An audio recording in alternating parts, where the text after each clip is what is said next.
सनातन संस्कृति और हिंदू धर्म को मानने वाले हर इंसान ने गीता प्रेस का नाम जरूर सुना होगा। करीब 100 साल से गीता प्रेस का सनातन साहित्य में एक छत्र राज रहा है। इसकी बड़ी वजह है कि इन धार्मिक पुस्तकों में गलतियां नहीं होती और इनकी कीमत भी कम होती है। अब तक 90 करोड़ धार्मिक पुस्तकें छापने वाली गीता प्रेस ने नए जमाने के साथ अपनी किताबों की छपाई में बदलाव किया है। रामचरितमानस जैसी सबसे ज्यादा पढ़ी जाने वाली पुस्तकों को पहले से ज्यादा तस्वीरों के साथ आर्ट पेपर पर छापने की शुरुआत की है।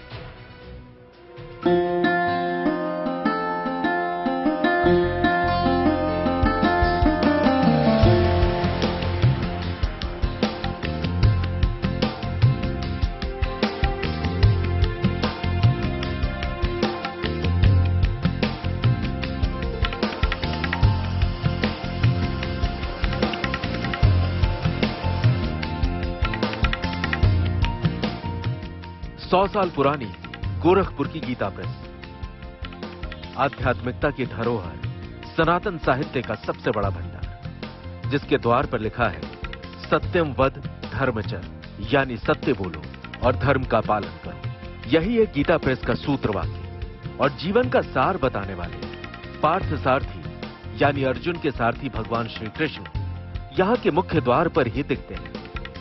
सनातन धर्म को मानने वाले दुनिया भर में जितने घर हैं, उन सब में गीता प्रेस की कोई न कोई किताब जरूर मिल जाएगी, चाहे वो रामचरितमानस हो, श्रीमद् भागवत गीता या फिर दुर्गा सप्तशती। हम 15 भाषाओं में छाप रहे हैं, 1800 से अधिक तरह की पुस्तकें प्रकाशित कर रहे हैं और अब तक अगर पुस्तकों की संख्या देखी जाए तो अगर हम उसमें कल्याण को भी जोड़ लेते हैं तो 90 करोड़ से अधिक पुस्तकें हम पाठकों तक उपलब्ध करा चुके हैं। और जहां तक बात रही कि सनातन संस्कृति में गीता प्रेस का योगदान, ये तो पाठक बताएं, हम अपनी प्रशंसा या गीता प्रेस की प्रशंसा नहीं कर सकते इस विषय में। लेकिन इतनी बात जरूर है कि एक बार किसी पत्रिका में प्रकाशित हुआ था कि जो अपने देवी देवताओं के स्वरूपों से परिचित कराने का बहुत बड़ा काम गीता प्रेस ने किया है।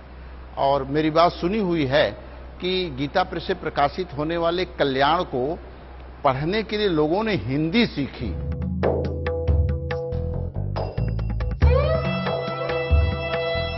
गीता प्रेस वो जगह है जहां से प्रकाशित धार्मिक किताबों के जरिए देवी देवताओं और पौराणिक पात्रों की तस्वीरें लोगों के मन मस्तिष्क में बैठी हुई हैं। हालांकि 100 साल लंबे सफर के बाद गीता प्रेस की किताबें अब नया रंग रूप ले रही हैं। गीता प्रेस में इन नई आधुनिक ऑफसेट मशीन के जरिए रामचरितमानस को आर्ट पेपर पर छापा जा रहा है, जिसकी मांग बढ़ती जा रही है। गीता प्रेस अपने आप में आध्यात्मिकता की धरोहर है और संतों ने इसके लिए बड़ा तप किया है। हमारे संस्थापकों ने अपना जीवन लगाया है और पीढ़ियों ने अपना जीवन लगाया है। समय के साथ साथ चूंकि गीता प्रेस की स्थापना 1923 में हुई थी, उस समय अलग टेक्नोलॉजी थी और टेक्नोलॉजी में निरंतर परिवर्तन होता गया है। गीता प्रेस ने भी समय समय पर जो भी टेक्नोलॉजी आई उसे अपनाया है और उसके कारण से आज 100 वर्ष में गीता प्रेस प्रवेश कर चुका है कि आज की जो पीढ़ी है वो सबसे पहले एक आकर्षक रूप में उसे देखना चाहती है, उसके बाद वो अपने घरों में ले जाना चाहती है। और अब हम जो पुस्तकें छाप रहे हैं आर्ट पेपर पर, उसे इस रूप में छापने का प्रयास कर रहे हैं कि जो प्रसंग जहां चल रहा है उस प्रसंग से संबंधित चित्र उसी जगह दिए जाएं, जिससे कि लोगों को समझने में आसानी हो। ये देवी देवताओं के पौराणिक चित्र ही हैं जो गीता प्रेस की पुस्तकों को ज्यादा आकर्षक और दिलचस्प बनाते हैं। हाल ही में आर्ट पेपर पर छापी गई सचित्र रामचरितमानस में 300 से ज्यादा तस्वीरें जोड़ी गई। ये तस्वीरें गीता प्रेस की पहली मंजिल पर बने लीला चित्र मंदिर से ली गई है, जहां सनातन साहित्य से जुड़े हजारों चित्रों का संकलन है। इस पिक्चर गैलरी का उद्घाटन 29 अप्रैल 1955 को तत्कालीन राष्ट्रपति डॉक्टर राजेंद्र प्रसाद ने किया था। इन खूबसूरत चित्रों को सही रंग और हाव भाव के साथ छापा जा सके, इसके लिए गीता प्रेस में आर्ट पेपर पर छपाई करने वाली नई मशीनें लगाई गई हैं। इसकी मांग को देखते हुए जल्दी ही जैसे जैसे हम छापते जाएंगे वैसे वैसे प्रतियों की मांग हमारी बढ़ती रही है और इसकी लोकप्रियता भी बढ़ती जा रही है जैसे प्रचार होगा। तो इसी योजना में हम अभी दुर्गा सप्तशती छापने जा रहे हैं। इसकी भी बड़ी मांग है कि दुर्गा सप्तशती को चित्रों के माध्यम से हमको उपलब्ध कराया जाए।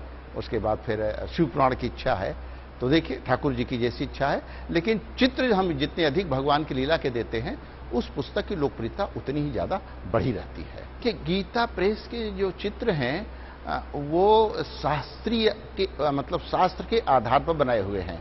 मतलब भगवान का आयुध कैसा होना चाहिए, कौन सा आयुध होना चाहिए, भगवान का वस्त्र कैसा होना चाहिए, भगवान के गले में माला कैसी होनी चाहिए, चंदन कैसा होना चाहिए, ये सारी चीज जो शास्त्रों में वर्णित है उसके आधार पर हम लोग इसको चित्र को छापते हैं।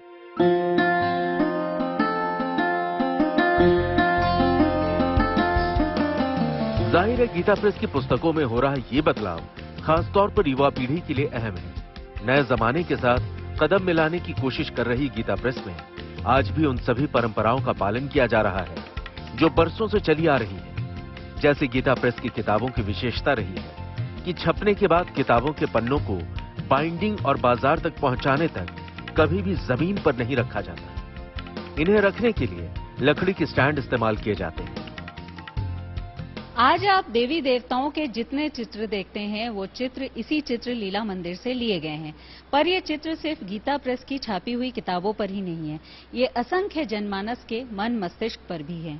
अब गीता प्रेस ने नए जमाने के साथ कदमताल करते हुए नई टेक्नोलॉजी के जरिए इन चित्रों को आर्ट पेपर पर छापने की पहल की है, जिससे युवा पीढ़ी इन पात्रों को ज्यादा आत्मीयता से देख और महसूस कर सके।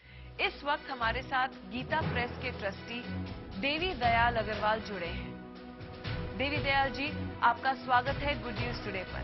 धन्यवाद।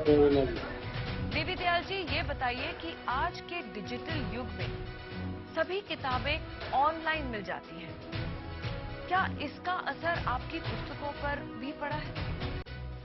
इससे आपकी पुस्तकों को कितनी बड़ी चुनौती मिल रही है? हम लोगों की समझ से तो डिजिटल से हमें कोई चुनौती इस रूप में मिल रही है कि हम कैसे ज्यादा से ज्यादा पुस्तकों को जनता के बीच पहुंचा सकते हैं।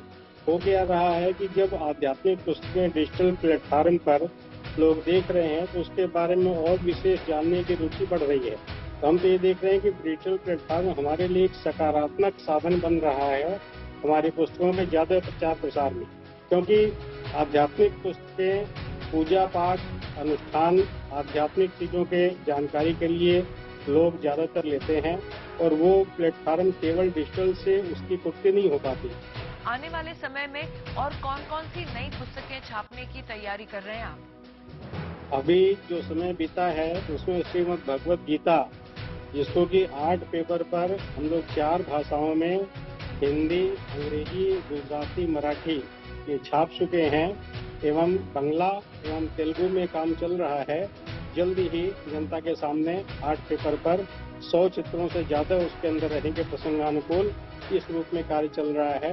इसके अतिरिक्त अयोध्या दर्शन हम लोगों ने जल्द ही छापा है, जिसको हमारे महामहिम राष्ट्रपति महोदय ने भी मंगाकर पढ़ा था। इसके बाद काशी दर्शन छपने की प्रक्रिया में है एवं मथुरा दर्शन पर काम चल रहा है। जी, धन्यवाद हमसे बात करने के लिए, बहुत बहुत शुभकामनाएं।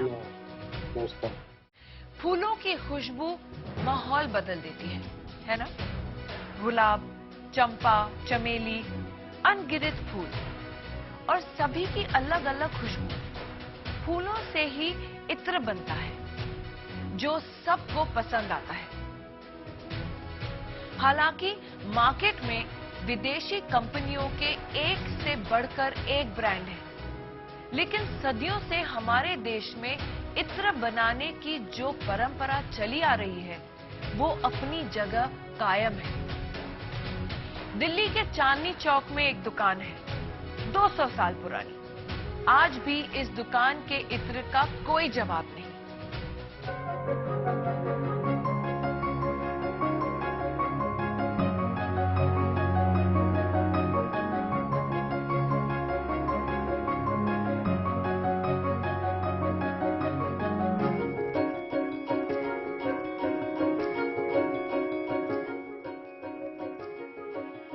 वर्ष 1816 से हमारी ये वाली दुकान मौजूद है इसी जगह, इसी व्यवसाय में, जो कि खुशबू का व्यवसाय है।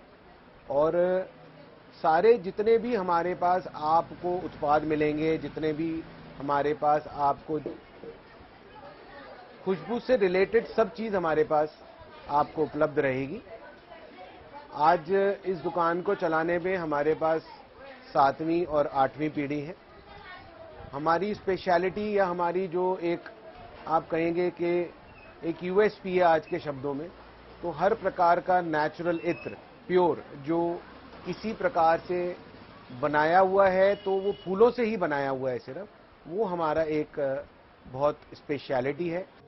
यूं तो चांदनी चौक का दरीबा कला सोने चांदी के जेवरों के लिए मशहूर है, लेकिन इस सड़क से गुजरते हुए गुलाब, चंपा, मोगरा समेत कई फूलों की खुशबू आपका स्वागत करती है।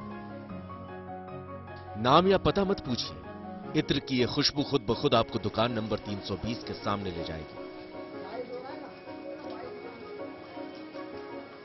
गुलाब सिंह जौहरीमल की यह दुकान उस खुशबू का पता है जिसका असर लफ्जों में बयां करना मुश्किल है। कमाल यह है कि पिछले करीब 200 वर्षों से यह दुकान अपनी जगह पर कायम है। मुगलिया सल्तनत खत्म हो गई, ब्रिटिश हुकूमत चली गई, आजादी के बाद दिल्ली और चांदनी चौक की तस्वीर बदलती गई, लेकिन खुशबू का यह सिलसिला बदस्तूर जारी है। बदलाव तो देखिए जरूर आए होंगे, हर प्रकार से हर 5-7 साल में बदलाव आ रहा है। और बदलाव इस तरीके से है कि भाई आज हम इत्र के साथ साथ उससे खुशबू से रिलेटेड या उससे खुशबू से संबंध रखती हुई इतनी चीजें आज हम अपने कस्टमर्स को, अपने लोगों को हम प्रोवाइड करा रहे हैं, उसको हम बिक्री कर रहे हैं, बना भी रहे हैं।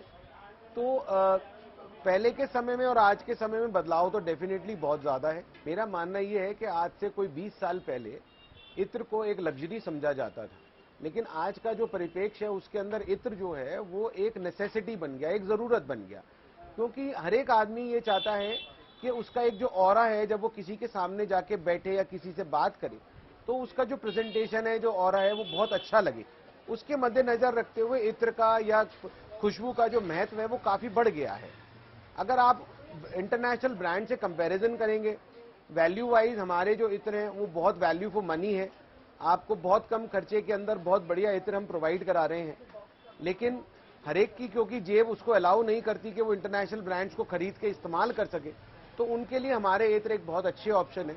और हमारे पास हर तरीके का डाउन द लाइन कस्टमर आ रहा है, और मैं समझता हूं आने वाले समय में ये और बढ़ेगा, घटेगा नहीं। नए दौर में कृत्रिम यानी आर्टिफिशियल परफ्यूम का जोर है। शानदार पैकेजिंग और तेज खुशबू वाले आर्टिफिशियल परफ्यूम की डिमांड ज्यादा है, और उसकी बड़ी वजह यह है कि वो सस्ता होता है। उसके मुकाबले फूलों से बनाए गए इत्र का बाजार में टिके रहना अपने आप में बड़ी बात है। और हैरत तब होती है जब गुलाब सिंह जौहरीमल की दुकान पर आप खरीदारों की भीड़ देखते हैं। यानी ये इत्र का एक ऐसा ब्रांड है जिसकी तोड़ न कल था न आज है।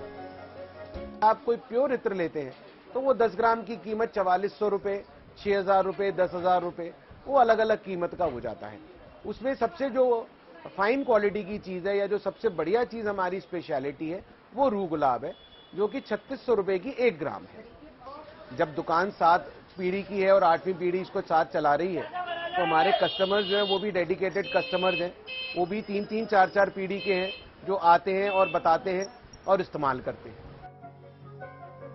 चांदनी चौक की इस दुकान पर सिर्फ इत्र नहीं मिलता, फूलों से बनने वाले दूसरे उत्पाद भी, मसलन गुलाब जल या केवड़ा जल, अगरबत्ती और धूप। लेकिन गुलाब सिंह जौहरीमल की पहचान इत्र की वजह से। खूबी यह है कि इत्र दिल्ली में नहीं बनता, जहां गुलाब उगाए जाते हैं वही मौसमी कारखाना लगाया जाता है। देखिए, गुलाब का कोई मुकाबला नहीं है, फूलों का राजा गुलाब, और फूलों में खुशबू गुलाब की, ये सबसे ज्यादा हमारी चलती है, वही हमारी स्पेशलिटी और वही डिमांड है बाजार। गुलाब का जो फूल होता है वो यहाँ से दिल्ली से 200 किलोमीटर दूर अराउंड कोई आप समझ लीजिए मथुरा, मथुरा से आगे हाथरस, सिकत्रा, और वहां से आगे गांव है हसायल, उसी के अंदर वहां पे कल्टीवेशन होती है हाथरस के अराउंड। वहीं पे हम अपनी सीजनल फैक्ट्री लगाते हैं और वहीं पे इस चीज को, फूल को प्रोसेस करके हम उसके अलग अलग प्रकार के जो प्रोडक्ट्स हैं वो बनाते हैं। गुलाब का इत्र हो गया, गुलाब जल हो गया, रूह गुलाब हो गया, ये सारी चीजें हमारे को ऑन द स्पॉट वहीं बनानी पड़ती हैं। फूलों से बनाए गए इत्र की बात ही कुछ और गुलाब सिंह जौहरीमल के इत्र के तो बादशाह भी मुरीद रहे और ब्रिटिश हुक्मरान भी। दिल्ली वाले ही इस खुशबू के दीवाने नहीं, देश विदेश में इसकी डिमांड है। शोहरत ऐसी है कि नाम लेने की भी जरूरत नहीं पड़ती, खुशबू अपना पता खुद बता देती है। एक इंस्टेंस ऐसा है कि हमारे पास एक लेटर विदेश से आया था, उसके ऊपर सिर्फ इतना लिखा हुआ था, गुलाब सिंह जौहरीमल इंडिया। तो डाक विभाग ने वो हमारे को यहाँ डिलीवर करा था। तो मैं समझता हूँ कि ये बहुत बड़ी अचीवमेंट है हमारे लिए कि सिर्फ गुलाब सिंह जौहरीमल इंडिया लिख के और वो लेटर इंग्लैंड से चल के और हिंदुस्तान हमारे यहाँ दिल्ली आ गया। भारत में इत्र बनाने का तरीका पारंपरिक है और सैकड़ों साल पुराना है।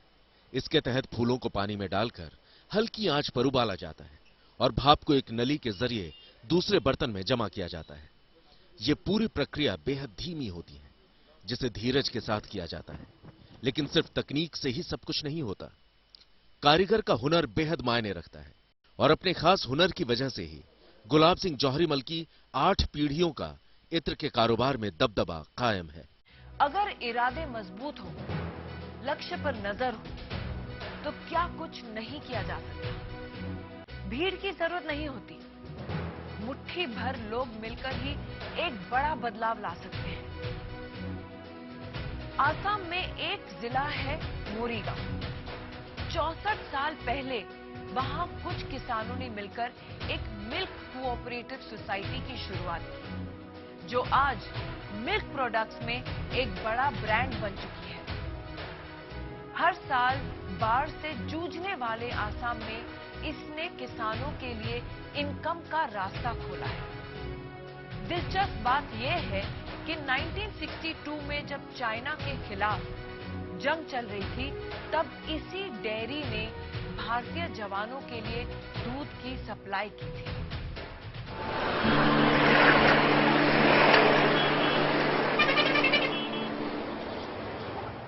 मैं अकेला ही चला था जानिबे मंजिल, मगर लोग मिलते गए और कारवां बदला।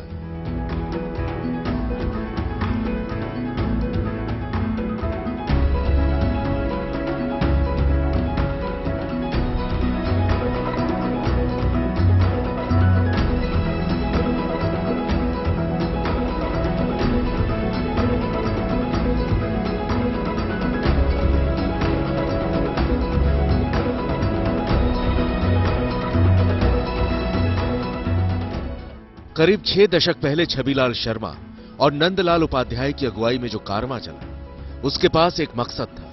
उस मकसद के लिए जुनून था। मोरीगांव में वही जुनून एक दिन उत्तर पूर्व के सबसे बड़े मिल्क कोऑपरेटिव सोसाइटी के रूप में सामने आया।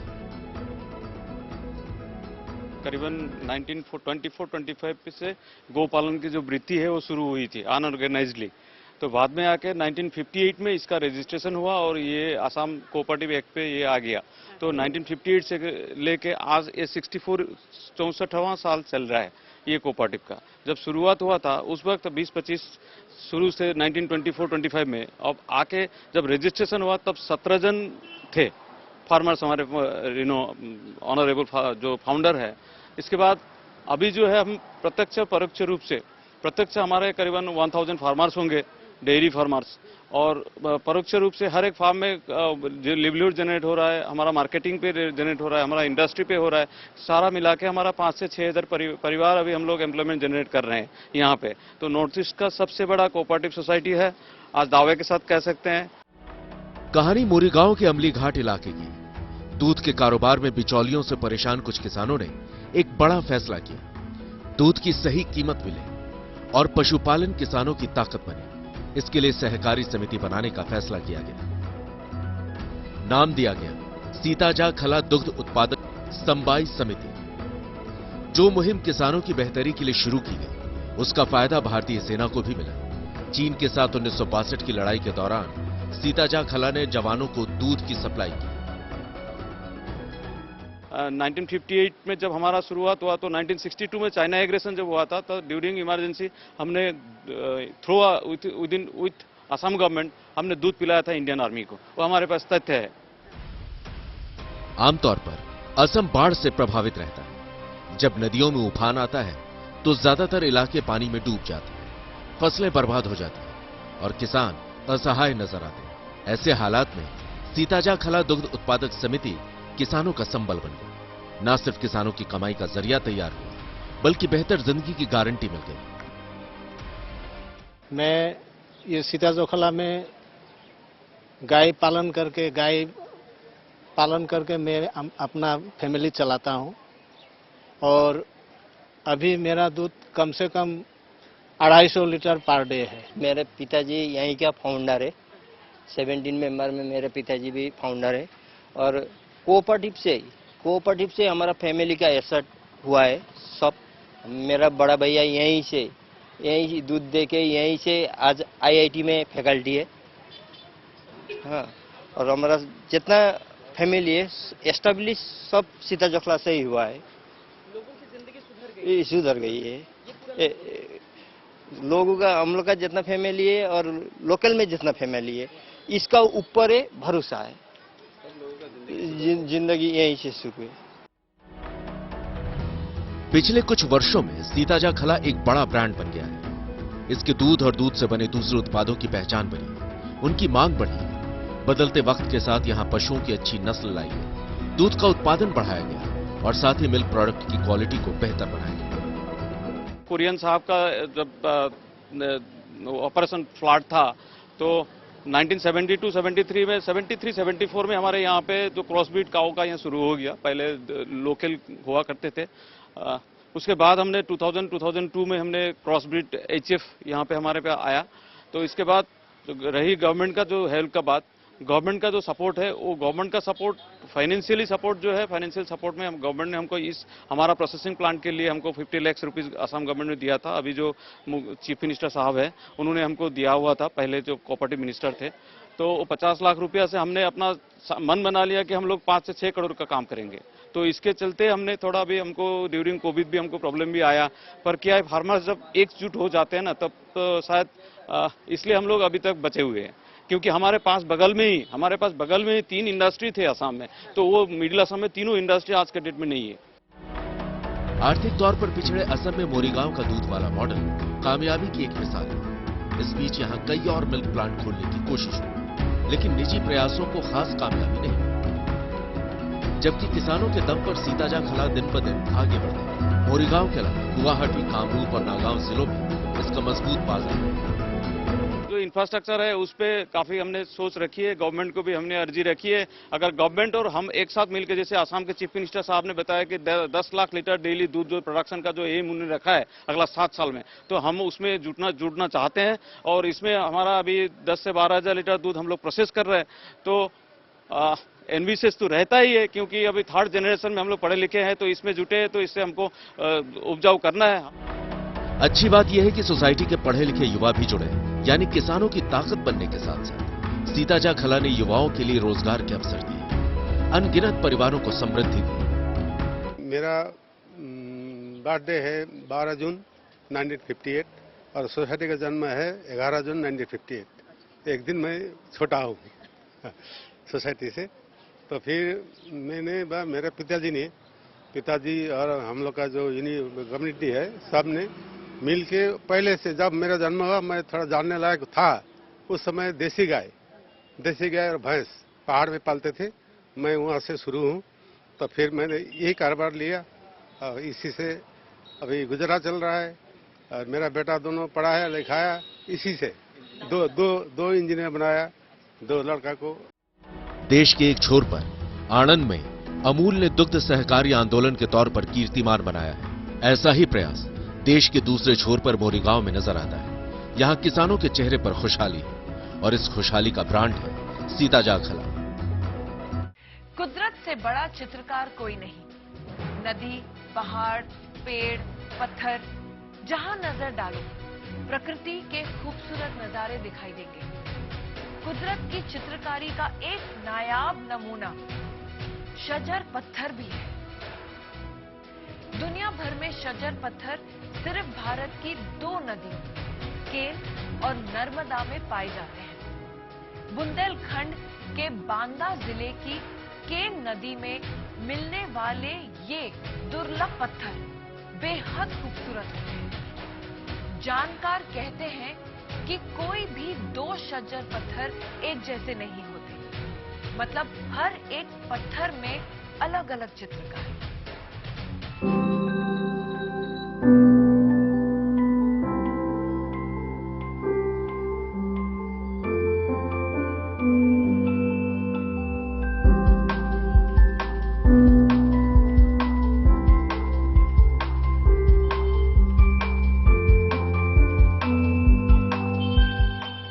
शजर पत्थर एक ऐसा पत्थर जिस पर कुदरत खुद करती है कारीगरी।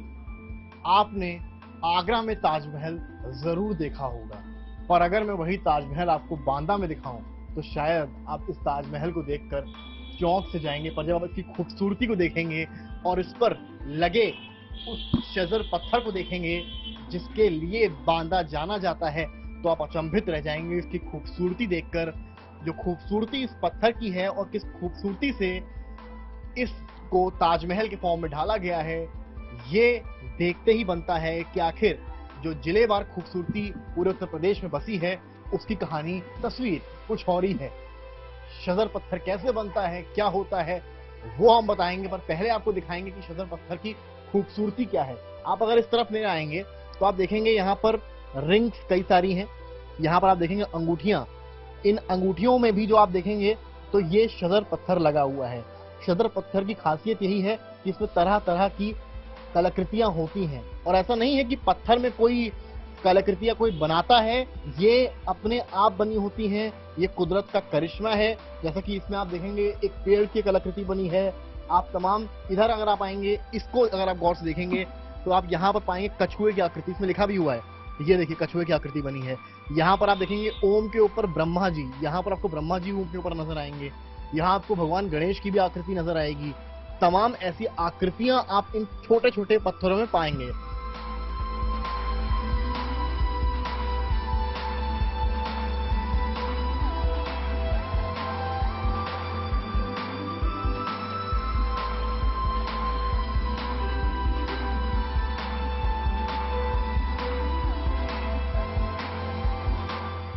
हमारे साथ इस वक्त जो मौजूद हैं वो राष्ट्रीय पुरस्कार प्राप्त हस्तशिल्पी द्वारिका प्रसाद सोनी जी हैं, और द्वारिका जी से भी मैं शॉर्ट में समझूंगा।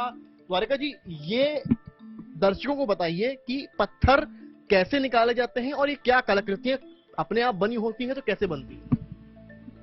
ये पत्थर बांदा केन नदी और नर्मदा नदी से निकलता है। इस पत्थर की खास बात यह है कि ये बहुत हार्ड स्टोन है। इसकी डेंट में अगर मास स्केल में कठोरता देखी जाए तो 7 है, और ये विश्व में कहीं नहीं पाया जाता, केवल बांदा में ही बनाया जाता है। इसमें जो आकृति आप देख रहे हैं वो केवल इस पत्थर पे ही निकलती है, जो अपने आप में बहुत ही अलग है। पूरे विश्व में कहीं नहीं पाई जाती। बांदा केन नदी से निकलने वाला शजर पत्थर पूरे विश्व में विख्यात है। और बहुत सारी इसमें चीजें हैं। जैसे पहली चीज ये कि जो हमारे बुजुर्ग बताते चले आ रहे हैं कि जो कभी भी एक पूर्णमासी की रात में जिस भी पक्षी की, पेड़ की, किसी भी चीज की छाया अगर उस पत्थर के अंदर पड़ रही है तो उसकी आकृति उस पत्थर के अंदर आ जाएगी, जैसे आपने अभी देखा। और दूसरी वैज्ञानिक रूप से देखा जाए तो ये जो शजर स्टोन है इसमें 2 चीजें हैं। फॉसिल्स, लोग वैज्ञानिक रूप कहते हैं कि ये फॉसिल स्टोन है, क्योंकि जब ज्वालामुखी फटे और सतह में केवल पत्थर ही पत्थर और ज्वालामुखी ही था, तो सबसे पहले पत्थर ठंडा हुआ। जब पत्थर ठंडा हुआ तो उसमें मैग्नीशियम और लौह के पदार्थ जो थे वो उसके अंदर प्रवेश किए और पत्थर दबता चला गया, तो उसकी ये आकृति। तमाम कहानियां हैं जैसे कि इन्होंने बताया है। कहा यह भी जाता है कि जब भारत आजाद नहीं था, जब यहाँ ब्रिटिश काल था, क्वीन एलिजाबेथ को भी ये पत्थर इतना पसंद आया था कि उनके पास ये भेजा गया था और उन्होंने इस पत्थर का गहना पहना था।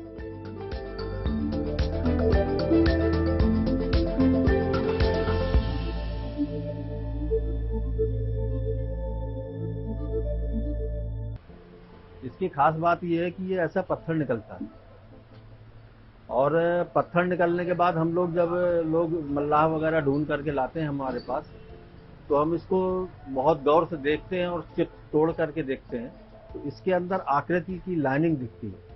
उस लाइनिंग को देखते हुए हम समझ में आ जाता है कि इसके अंदर आकृति है या अथवा नहीं है। फिर हम उसको ला करके मशीन में घिसाई करते हैं।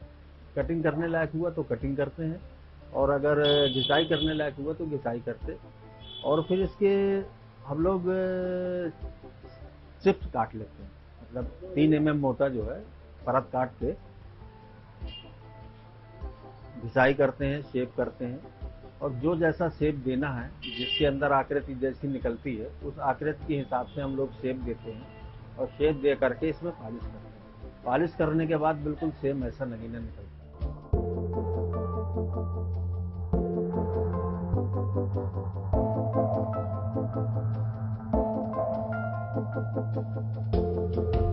इसके पहले सजर तो बहुत सालों से बनता चला आ रहा है, करीब लगभग 400-450 वर्ष इस काम को करते हो गए बांदा नगर को, और 35 से 37 साल मुझे इस काम को करते हो गए। मैंने इस काम को जब शुरू किया था तब से और 2001 तक मात्र 4 कारखाने बचे थे।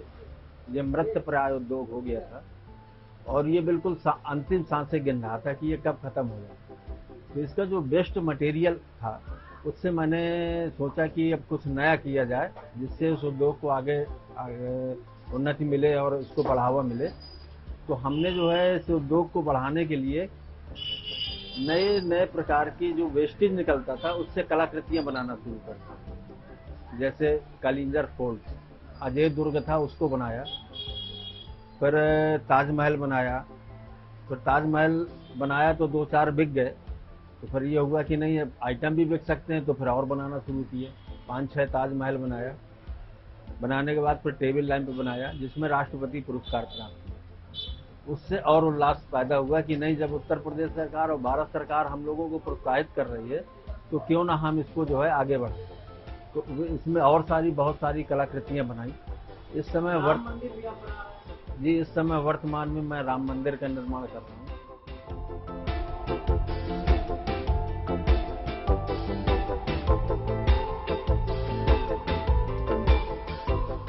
मुस्लिम कंट्री में जब जाता है ये, तो इसकी कुदरत की देन मानते हैं।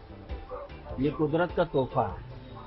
सजर पत्थर का जो नाम पड़ा, तो क्योंकि नेचुरल पेड़ पौधों की आकृति निकलती है। अरबी में इसका नाम, पेड़ को सजर बोला गया, तब इसका नाम सजर रखा गया। अब मुस्लिम कंट्री में इसको इसलिए ज़्यादा पसंद करते हैं कि ये अल्लाह की देन है, कुदरती है। इसके अंदर जो पेड़ पौधे हैं वो नेचुरल हैं, इसलिए वो लोग ज़्यादा यूज करते हैं।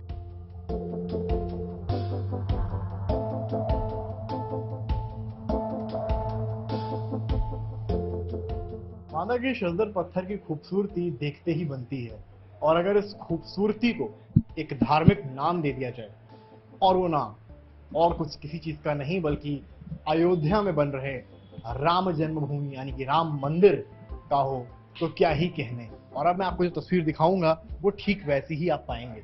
आप देखेंगे कि यहाँ पर वो पूरी तैयारी है। एक तरफ अयोध्या में जहाँ राम मंदिर बन रहा है, 2023 तक तैयार होने की उसकी बात है, तो यहाँ भी बांदा के शजर पत्थर से एक राम मंदिर तैयार किया जा रहा है। कहते हैं संगीत सीखने से बड़ी कोई साधना नहीं है।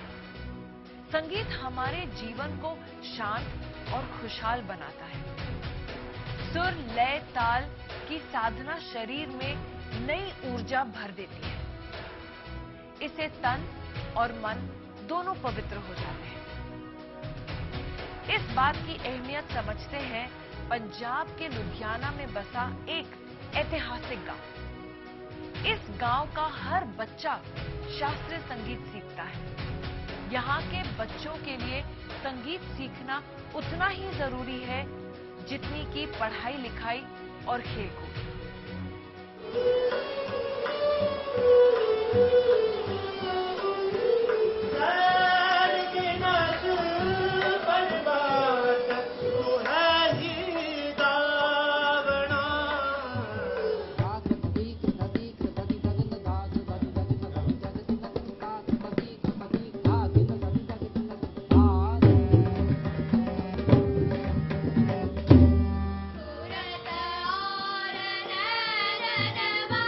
सुर लय ताल की साधना में जुटे ये बच्चे उस परंपरा को निभा रहे हैं जो 100 साल से ज्यादा पुरानी है।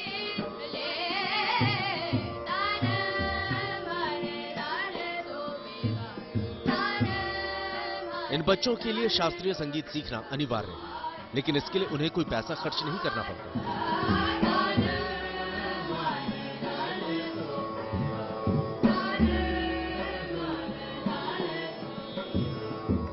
सिखों के नामधारी संप्रदाय से जुड़े ऐतिहासिक श्री भैणी साहब गांव में ये सुरीली शिक्षा उन्हें मुफ्त में दी जाती है।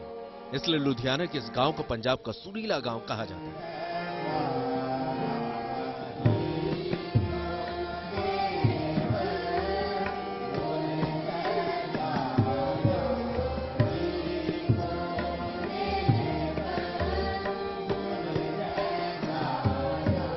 यहां से निकलने वाले सुर कितने मीठे हैं, ये 6ठी क्लास में पढ़ने वाले आत्मा सिंह से सुनिए, जो 6 साल से राग गाने की शिक्षा ले रहे हैं।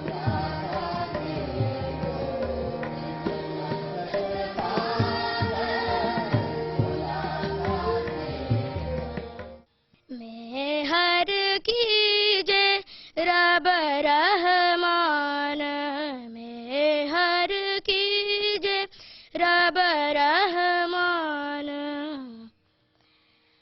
परवरदिगार चतुर सुजान, परवरदिगार चतुर सुजान, मैं हर कीजे रब रहमान, मैं हर की।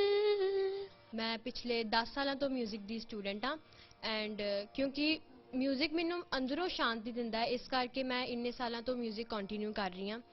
ते मैं हुण तुहानू चपताल दी एक छोटी जी चीज गा के सुनावांगी। निर्मल रसना अमृत पियो, निर्मल रसना अमृत पियो, सदा सुहेला सदा सुहेला, कर ले जियो, निर्मल रसना अमृत पियो, निर्मल रसना।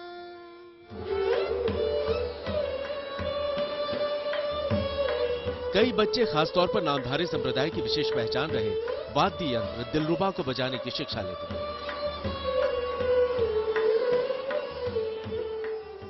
12वीं में पढ़ने वाले रतन सिंह भी दिलरुबा पर सुरीली तान छेड़ते हैं।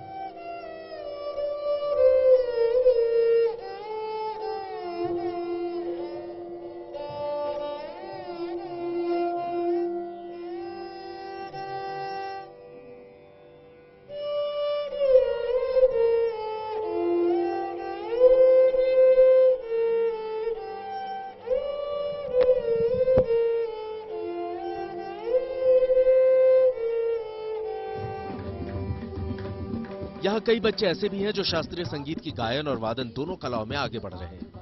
तबले पर अपने हाथों का हुनर दिखाने वाले मेहताब सिंह जब राग जौनपुरी छेड़ते हैं तो मन मंत्रमुग्ध हो जाता है।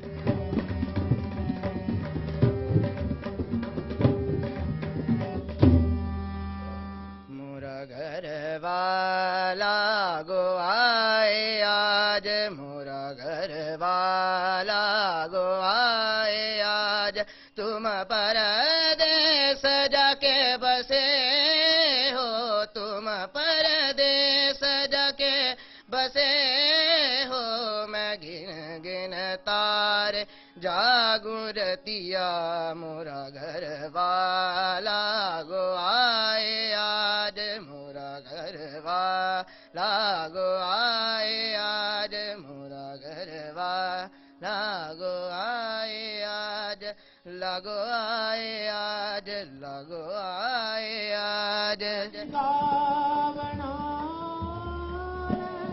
श्री भैणी साहिब में बच्चों को शास्त्रीय संगीत की शिक्षा देने की परंपरा नामधारी संप्रदाय के सदगुरु प्रताप सिंह ने शुरू की थी। इस एकेडमी में 12वीं क्लास तक के बच्चों को शास्त्रीय संगीत सिखाया जाता है। श्री भैणी साहिब नामधारी जो सेक्ट है उनका केंद्रीय स्थान कहा जा सकता है जी, हेडक्वार्टर। तो इसमें नामधारी पंथ की जब से शुरुआत होती है तभी से इस गांव का म्यूजिक के साथ संबंध जुड़ता है जी। सदगुरु राम सिंह जी ने 1857 में 5 सिखों को अमृत छका के यहाँ पे नामधारी पंथ की शुरुआत की। नामधारी पंथ सिखिज्म की ही एक ब्रांच आप कह सकते हैं। सदगुरु जी की तरफ से, हाजरा हजूर सदगुरु उदय सिंह जी की तरफ से हमें स्पेशल हुक्म है कि स्कूल में हम करिकुलम म्यूजिक का ऐसे सेट करें कि फर्स्ट से लेके +2 तक जब बच्चा पास आउट हो यहाँ से तो वो क्लासिकल म्यूजिक की इतनी नॉलेज रखता हो कि वो सुन के समझ सके कि क्या क्लासिकल म्यूजिक में गाया जा रहा है। सदगुरु प्रताप अकेडमी में 30 साल से तबला वादन सिखा रहे पंडित राजेश कुमार मालवीय बताते हैं कि स्वतंत्रता संग्राम के दौरान भी इस गांव का ऐतिहासिक महत्व रहा है। सदगुरु राम सिंह जी ने पंजाब से जो स्वतंत्रता के लिए जो लड़ाई शुरू की थी, असहयोग आंदोलन जो था, सबसे पहले गांधी जी के भी पहले, ये डॉक्टर राजेंद्र प्रसाद जी ने कहा हुआ है कि गांधी जी से भी पहले सदगुरु राम सिंह जी ने यहाँ से असहयोग आंदोलन शुरू किया था। तो उस समय में जो नामधारी सिख थे वो ढोलकी और छैने बजा करके कीर्तन किया करते थे और अवेयर करते थे लोगों को स्वतंत्रता के लिए। तो वहाँ से संगीत की परंपरा चली आ रही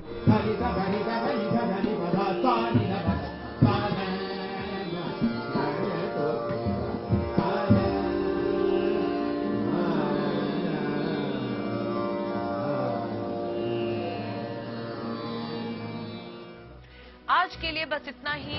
गुड न्यूज टुडे पर कल रात 9 बजे फिर आऊंगी देश की बात सुनाने। तब तक के लिए दीजिए इजाजत।